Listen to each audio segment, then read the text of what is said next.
electrons move, it radiates energy, its energy decreases and it brings about spiral movement. Ultimately, it will drop in nucleus and the nucleus will be burst out, and so atom is not stable according to Rutherford's model. It is unstable. So we will study next model that is called as Bohr's model.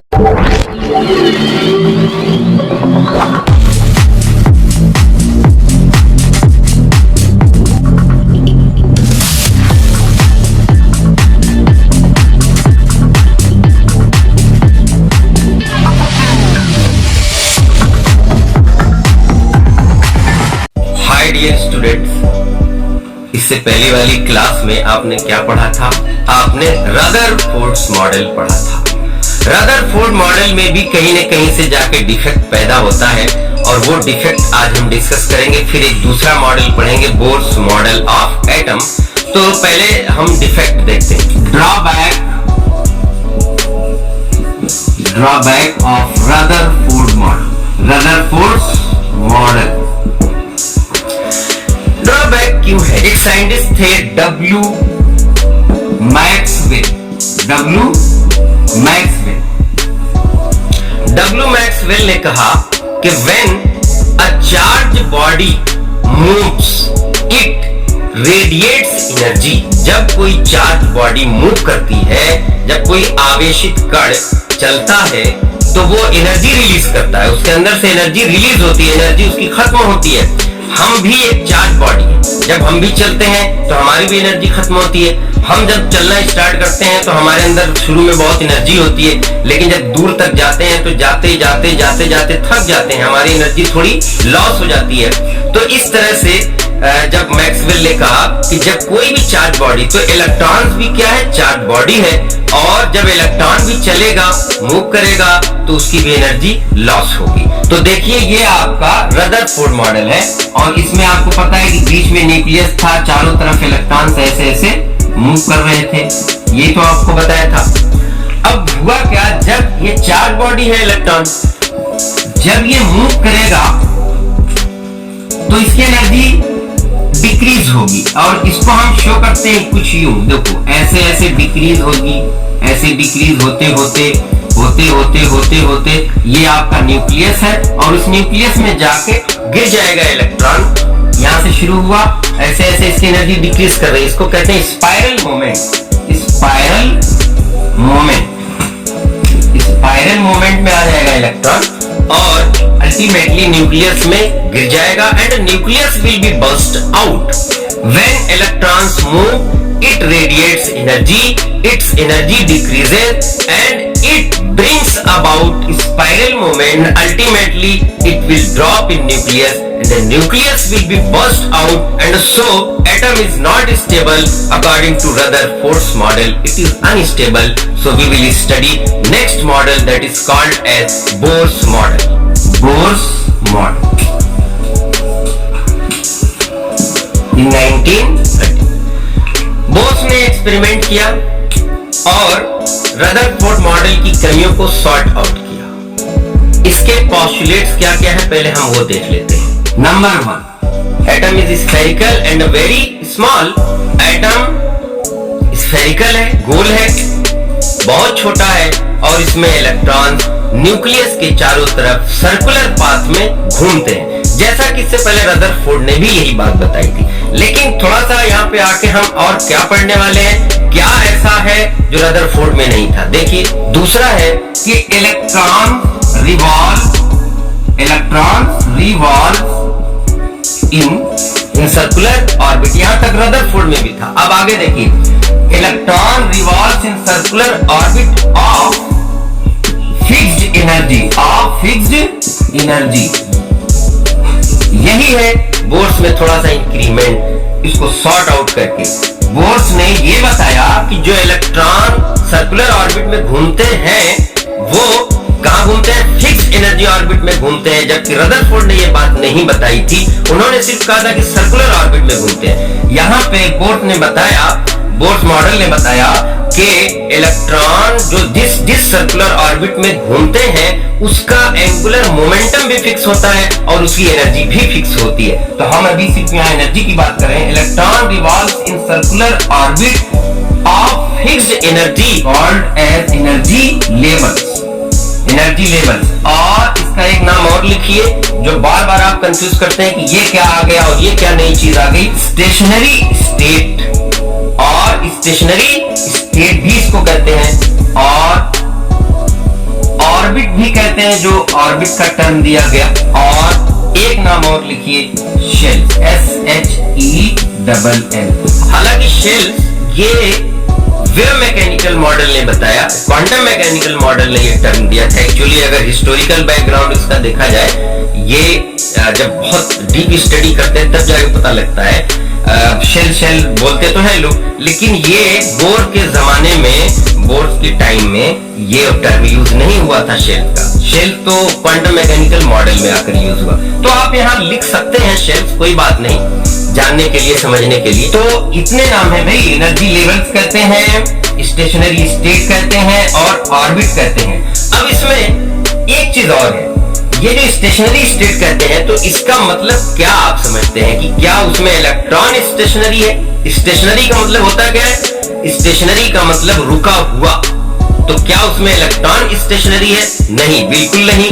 उसमें electron stationery नहीं है, electron रुका हुआ नहीं है, बल्कि electron जिस orbit में घूमता है वो ऑर्बिट है रुकी हुई, यानी उसकी एनर्जी फिक्स है। इसका मतलब यही, स्टेशनरी का मतलब ये है कि इलेक्ट्रॉन जिस ऑर्बिट में घूमता है उस ऑर्बिट की एनर्जी फिक्स होती है। उस एनर्जी को हम एक इक्वेशन के जरिए दिखाते हैं। मैं लिख देता हूं, आप देख लीजिए। द एनर्जी ऑफ इलेक्ट्रॉन, उसी पॉइंट में बढ़ा लीजिएगा जो अभी दूसरा पॉइंट आपने लिखा है उसी में। The energy of electron is given by En, E for energy, N for number of orbit. En इस तरह से लिखा जाएगा भाई, इसको जरा गौर से देखिए। E लिखिए और यहाँ पे स्मॉल n बनाइए। En is equal to -1.8 into 10 to the power -19 upon n square joule पर एटम। जूल पर एटम ये है। En is equal to -1.8 into 10 to the power -19 upon n square joule पर एटम, ये इसकी यूनिट है। तो इस इक्वेशन से हम इलेक्ट्रॉन की एनर्जी निकालते हैं। और उसके बाद फिर तीसरा पोस्टुलेट क्या है भाई? Electron revolve in the orbit of fixed angular moment. Fixed angular momentum. Angular momentum क्या होता है? देखिए, इसको दिया जाता है mvr, mass of electron, velocity of electron, radius of orbit. mvr is equal to small nh upon 2 pi, small nh upon 2 pi। तो mvr is equal to nh upon 2 pi। अब इसमें n क्या है? वही number of orbit, m mass of electron, v velocity of electron, और इसमें h क्या है? h प्लैंक्स कांस्टेंट होता है। Planck's constant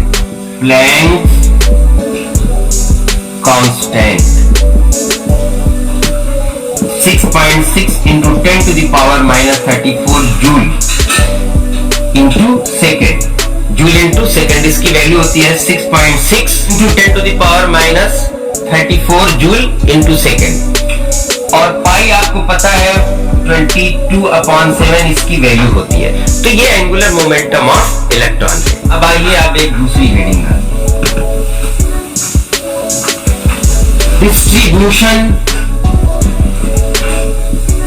distribution of electron in different orbits।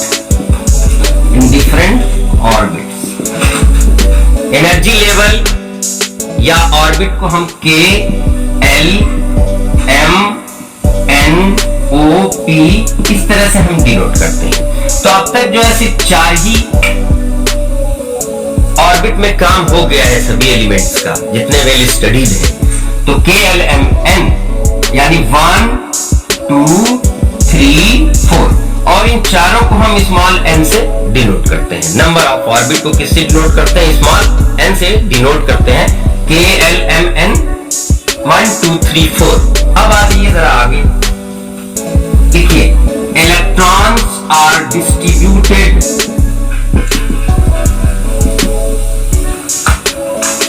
in accordance with Bohr rule। Bohr's rule क्या है? रूल है 2n square rule. ये देखिए n इज इक्वल टू 1, जिसको हम k से डिनोट कर रहे हैं। पहली ऑर्बिट में कितने इलेक्ट्रॉन्स आएंगे? देखिए n is equal to 1 k, n is equal to k यानी K L M N, ये 4 ऑर्बिट्स हैं। तो k में यानी n इज इक्वल टू 1 में कितने आएंगे? 2n स्क्वायर से आप निकालते हैं 2 इंटू 1 का स्क्वायर, तो 2 इलेक्ट्रॉन्स आ गए।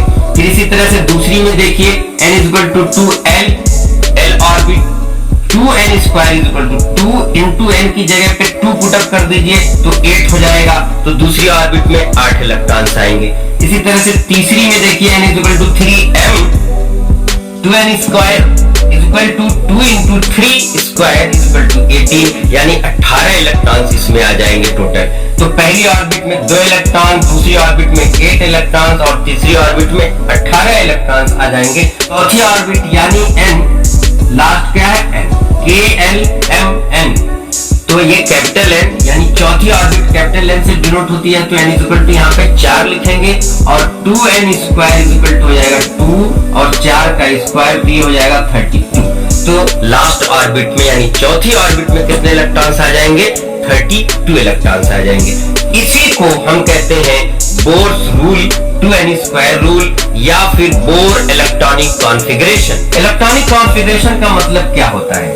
What do you mean by electronic configuration? Electronic configuration means the distribution of electrons amongst different orbits, amongst different energy levels.